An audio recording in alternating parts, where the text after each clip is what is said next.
உங்களுடைய நினைவிலே இல்லாத திட்டம், உங்க வம்சத்துல யாருக்குமே கொடுக்க கூடாத கிடைக்காத ஒரு திட்டத்தை ஆண்டவர் நம் அனைவர் மேலும் வைத்து, இந்த சத்தத்தை கேட்டுக்கொண்டிருக்கிறவர்கள் எங்கிருந்தாலும் உங்க மேலையும் ஆண்டவர் வச்சு அதற்கு நேராய் நம்மை நகர்த்தி கொண்டு போகிறார்.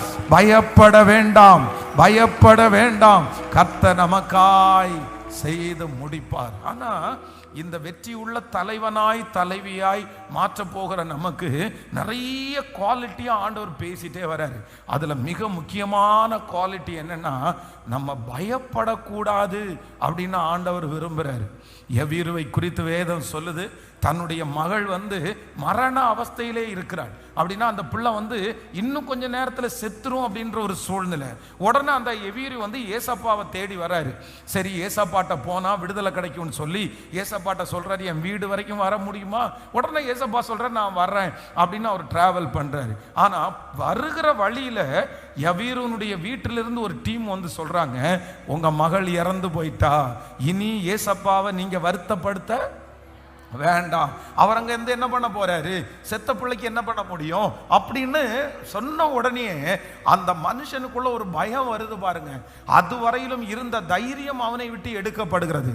உடனே ஏசப்பா திரும்பி பார்த்து என்ன சொல்றாருன்னா, பயப்படாதே, விசுவாசம் உள்ளவனாயிரு. இயேசு அதை கேட்டு, பயப்படாதே, விசுவாசம் உள்ளவனாயிரு, அப்பொழுது அவள் ரட்சிக்கப்படுவாள். இன்றைக்கு நாம் விசுவாசிக்கிறேன், நம்ம எல்லாருக்குள்ளேயும் ஆண்டவர் ஒரு பவரை தர போறாரு. என்ன பவர்னா, எதுக்கும் பயப்படவே கூடாது, எதுக்கும் பயப்படவே கூடாது. பயப்படுறதுனால ஒன்றும் பெற்றுக்கொள்ள போறதில்லை, பயப்படுறதுனால அந்த காரியம் நன்மையா முடிகிறது இல்லை. நம்ம ஏன் பயப்படணும்? நம்ம எதுக்கு பயப்படணும்? வேண்டாம். கர்த்தர் நமக்கு பயமுள்ள ஆவியை கொடாமல் பலமும் அன்பும் தெளிந்த புத்தியும் உள்ள ஆவியை கர்த்தர் தந்திருக்கிறார்.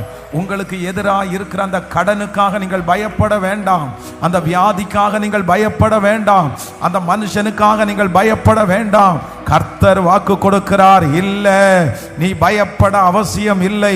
சீக்கிரத்திலே, வெகு சீக்கிரத்திலே அந்த காரியத்தை நன்மையாய் முடிய பண்ணுகிறதற்கு கர்த்தர் நம்புறவங்க நல்ல கரங்களை தட்டி முழு பலத்தோடு ஆமென் ஆமென் அந்த காரியத்தை செய்கிறப்போ அந்த தைரியத்தை ஒரு ஆண்டவருடைய பிள்ளைகள் நமக்குள்ள கொண்டு வர்றதற்கு ஜெபிக்கணும்.